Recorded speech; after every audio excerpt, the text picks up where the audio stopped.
கிருஷ்ணகிரி மாவட்டம் கூடலூர் ஊசிமலை காட்சி முனையில் செல்ஃபி எடுத்தபோது 150 அடி பள்ளத்தில் எதிர்பாராத விதமாக தவறி விழுந்த செங்கல்பட்டு இளைஞரை ராணுவத்தினர் 13 மணி நேர போராட்டத்திற்கு பின்பு உயிருடன் மீட்டுள்ளனர். உயிரை பணயம் வைத்து இந்த மீட்பு பணியில் ஈடுபட்ட ராணுவத்தினர் மற்றும் வனத்துறையினருக்கு பாராட்டுகள் குவிந்து வருகின்றன. கள்ளக்குறிச்சி மாவட்டம் திருக்கோவிலூர் அருகே தேர்தல் பறக்கும் படையினர் நடத்திய வாகன தணிக்கையில் அரிசி ஆலை உரிமையாளர் எடுத்து சென்ற ரூபாய் 4,32,500 பறிமுதல் செய்யப்பட்டது. உரிய ஆவணங்கள் இல்லாததால் அந்த பணம் உதவி தேர்தல் நடத்தும் அலுவலரிடம் ஒப்படைக்கப்பட்டு மேல் நடவடிக்கை எடுக்கப்பட்டது. ராமநாதபுரம் மாவட்டம் திருவாடானை தொகுதியில் உரிய அனுமதியின்றி லாரியில் கொண்டுவரப்பட்ட ரூபாய் 40,000 மதிப்பிலான திமுக கொடிகள் மற்றும் ஸ்டிக்கர்களை பறக்கும் படையினர் பறிமுதல் செய்தனர். பல சோதனைச் சாவடிகளை கடந்து இந்த வாகனம் வந்தது எப்படி என சமூக ஆர்வலர்கள் கேள்வி எழுப்பியுள்ள நிலையில் இந்த கடத்தலில் தொடர்புடையவர்கள் மற்றும் வழியில் அலட்சியமாக இருந்த அதிகாரிகள் மீது கடும் நடவடிக்கை எடுக்க வேண்டும் என்று வலியுறுத்தியுள்ளனர். திருப்பூர் மாவட்டம் பல்லடம் அரசு ஆண்கள் மேல்நிலைப் பள்ளியில் 100% வாக்களிப்பதை வலியுறுத்தி பொதுமக்கள் மற்றும் மாணவர்கள் ஓட் 100% என்று எழுத்து வடிவில் அமர்ந்து நூதன விழிப்புணர்வு ஏற்படுத்தினர். மாவட்ட ஆட்சித்தலைவர் மணிஷ் நாரணவரே பங்கேற்ற இந்நிகழ்ச்சியின் கழுகு பார்வை காட்சிகள் தற்போது வெளியாகியுள்ளன. திருப்பூர் மாவட்டம் அவிநாசியில் உள்ள காசி விநாயகர் கோவிலில் மத்திய இணையமைச்சர் எல் முருகன் சாமி தரிசனம் செய்தார். அவருக்கு கோயில் நிர்வாகம் சார்பில் முதல் மரியாதை வழங்கப்பட்ட நிலையில் தொடர்ந்து அவர் கட்சி நிர்வாகிகளை சந்தித்தார். செங்கல்பட்டு மாவட்டம் மதுராந்தகம் அருகே பறக்கும் படையினர் நடத்திய சோதனையில் தாயாரின் 1ஆம் ஆண்டு நினைவு தினத்திற்காக முத்துராமன் என்பவர் கொண்டு வந்த ரூபாய் 3 லட்சம் பறிமுதல் செய்யப்பட்டது. இது தொடர்பாக தேர்தல் அதிகாரிகள் தீவிர விசாரணை மேற்கொண்டு வருகின்றனர். நாமக்கல் மாவட்டம் ராசிபுரத்தில் கடைக்கு சென்ற 10 வயது சிறுவனை 3 தெருநாய்கள் கடிக்க துரத்தியதில் பயந்து ஓடிய சிறுவன் கீழே விழுந்து காயமடைந்தார். இது தொடர்பான சிசிடிவி காட்சிகள் வெளியான நிலையில் தெருநாய்களை கட்டுப்படுத்த நகராட்சி நடவடிக்கை எடுக்க வேண்டும் என்று பொதுமக்கள் வலியுறுத்தியுள்ளனர். நாமக்கல் மாவட்டம் ராசிபுரம் அருகே முட்டை விற்ற பணமான ரூபாய் 4,92,000 ஆவணங்களின்றி லாரியில் கொண்டு சென்றபோது தேர்தல் நிலையான கண்காணிப்பு குழுவினர் பறிமுதல் செய்தனர். உரிய ஆவணங்களை சமர்ப்பித்து பணத்தை பெற்றுக் கொள்ளலாம் என்று லாரி உரிமையாளருக்கு அதிகாரிகள் அறிவுறுத்தியுள்ளனர். திருவண்ணாமலை மாவட்டம் கீழ்பெண்ணாத்தூர் தொகுதிக்குட்பட்ட மங்களம், வேடந்தவாடி உள்ளிட்ட பகுதிகளில் உள்ள பதற்றமான வாக்குச்சாவடிகளை மாவட்ட வருவாய் அலுவலர் ராம் பிரதீபன் ஆய்வு மேற்கொண்டார். அங்கு குடிநீர், மின்சாரம் மற்றும் மாற்றுத்திறனாளிகளுக்கான சாய்வுதள வசதிகள் குறித்து அதிகாரிகளுடன் ஆலோசனை நடத்தினார். வேலூர் மாவட்டம் குடியாத்தத்தில் 2026 சட்டமன்ற தேர்தலை முன்னிட்டு 1000க்கும் மேற்பட்ட அரசு பணியாளர்கள் பங்கேற்ற பிரம்மாண்ட தேர்தல் விழிப்புணர்வு மனித சங்கிலி நடைபெற்றது. மாவட்ட ஆட்சித்தலைவர் சுப்புலட்சுமி தலைமையில் நடைபெற்ற நிகழ்வில் அனைவரும் வாக்காளர் உறுதிமொழி எடுத்துக் கொண்டனர். கிருஷ்ணகிரி மாவட்டம் ஒசூரில் ரம்ஜான் பரிசு பொருட்கள் வழங்குவதாக கிடைத்த புகாரின் பேரில் அதிமுக மாவட்ட இளைஞர் பாசறை தலைவர் வீட்டை பறக்கும் படையினர் சோதனையிட்டனர். வீட்டின் வெளியே காலி பெட்டிகள் மட்டுமே கண்டெடுக்கப்பட்ட நிலையில் அதிகாரிகள் தொடர்ந்து கண்காணிப்பில் ஈடுபட்டனர். தஞ்சாவூரில் 100% வாக்குப்பதிவை வலியுறுத்தி பாரம்பரிய தஞ்சை தலையாட்டி பொம்மைகளை தேர்தல் தூதுவர்களாக மாவட்ட ஆட்சித்தலைவர் அறிமுகப்படுத்தினார். மெய்யன் மெய்யாள் என பெயரிடப்பட்ட இந்த பொம்மைகளுடன் கரகாட்டம் மற்றும் விழிப்புணர்வு பேரணியும் நடைபெற்றன.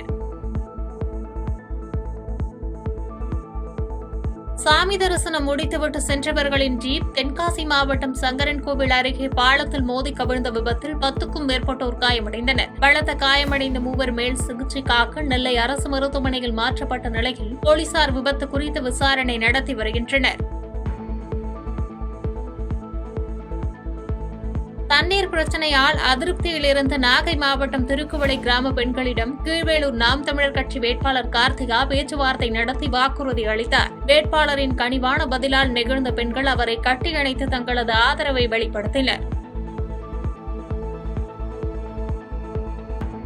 சேலம் மாவட்டம் ஓமலூர் மற்றும் காடையாம்பட்டி பகுதிகளில் வீசிய பலத்த காற்றினால் அறுவடைக்கு தயாராக இருந்த 2200க்கும் மேற்பட்ட வாழை மரங்கள் முறிந்து விழுந்தன. ஏக்கருக்கு 2 லட்சம் வரை செலவு செய்துள்ள நிலையில் லட்சக்கணக்கில் நஷ்டம் ஏற்பட்டுள்ளதாக விவசாயிகள் கவலை தெரிவித்ததோடு துறை சார்ந்த அதிகாரிகள் ஆய்வு மேற்கொண்டனர். திண்டுக்கல் மாவட்டம் வேடச்சந்தூர் அருகே டயர் வெடித்து லாரி கவிழ்ந்த விபத்தில் காயமடைந்த ஓட்டுநர் வீராசாமி உரிமையாளர் வரும் வரை 4 மணி நேரமாக லாரியை காவல் காத்தார். ஜவுளி மூட்டைகள் திருடு போய்விடும் என்ற பயத்தில் இரத்த காயங்களுடன் அவர் அங்கேயே அமர்ந்திருந்தது காண்போரை சோகத்தில் ஆழ்த்தியது.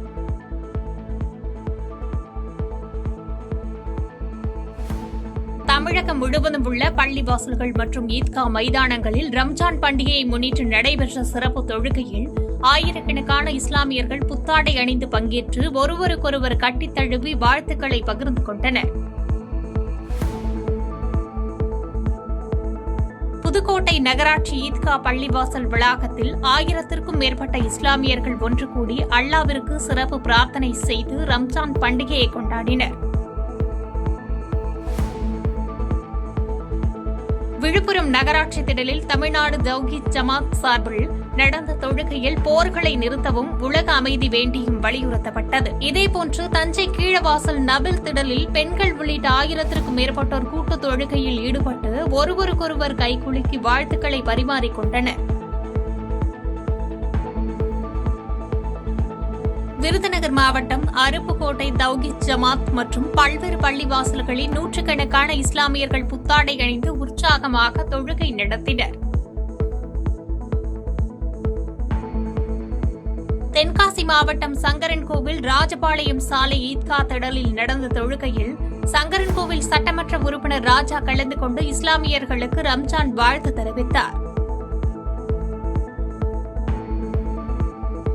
நாகை அருகே திருப்பூண்டியில் மத நல்லிணக்கத்தை வலியுறுத்தி திமுக சார்பில் நடைபெற்ற இப்தார் நோன்பு திறப்பு நிகழ்வில் நாகை நாடாளுமன்ற உறுப்பினர் செல்வராஜ் மற்றும் கீழ்வேலூர் சட்டப்பேரவை உறுப்பினர் நாகை மாலி ஆகியோர் சிறப்பு விருந்தினர்களாக கலந்து கொண்டு நோன்பு திறக்கும் நிகழ்ச்சியை தொடங்கி வைத்தனர். தமிழ்நாடு முஸ்லிம் முன்னேற்றக் கழகம் சார்பில் திருச்சி மரக்கடை பகுதியில் நடைபெற்ற சிறப்பு தொழுகையில் ஆண்கள், பெண்கள், குழந்தைகள் என பெருந்திரளானோர் பங்கேற்று அன்பை பகிர்ந்து கொண்டனர். இன்றைய தினம் உலகம் முழுவதும் முஸ்லிம்கள் 30 நாள் நோன்பு நோற்று ஈதுல் அல்ஹா என்ற ஏழைகளின் நோன்பாக பெருநாளாக கொண்டாடி கொண்டிருக்கிறோம். இந்த பெருநாளை பண்டிகையை கொண்டாடக்கூடிய முஸ்லிம்கள் அனைவர்களுக்கும் தமிழ்நாடு முஸ்லிம் முன்னேற்ற கழகம் சார்பாக வாழ்த்துக்களை தெரிவித்துக் கொள்கிறோம். நெல்லை மேலப்பாளையம் ஜின்னா திடலில் நடந்த தொழுகைக்கு பின்பு ஏழை எளியவர்களுக்கு அரிசி மற்றும் பண உதவி வழங்கி இஸ்லாமியர்கள் தங்கள் கடமையை நிறைவேற்றினர். கடலூர் காந்தி ரோடு தர்காவிலிருந்து ஊர்வலமாக வந்த இஸ்லாமியர்கள் ஈத்கா மைதானத்தில் திரளாக கூடி தொழுகை நடத்தி மகிழ்ந்தனர்.